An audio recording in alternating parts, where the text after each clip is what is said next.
តោះសួស្តីថ្ងៃនេះយើងរៀនអំពីថ្ងៃទាំង7ថ្ងៃទាំង7ក្នុងមួយសប្តាហ៍ដែលយើងអត់ទាន់មានវីដេអូនោះទេចាប់ផ្ដើមច័ន្ទគៀពុធប្រហ័សសុក្រសៅរ៍អាទិត្យតោះលើម្ដងទៀតថ្ងៃច័ន្ទថ្ងៃអង្គារថ្ងៃពុធថ្ងៃប្រហ័សថ្ងៃសុក្រថ្ងៃសៅរ៍ថ្ងៃអាទិត្យ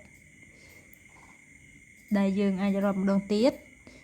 ច័ន្ទអង្គារពុធប្រហ័សសុក្រសៅរ៍អាទិត្យចាលើរាប់ម្ដងទៀត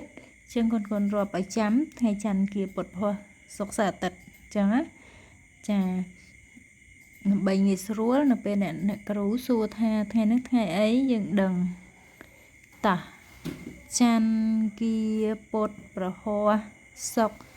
សៅរ៍អាទិត្យ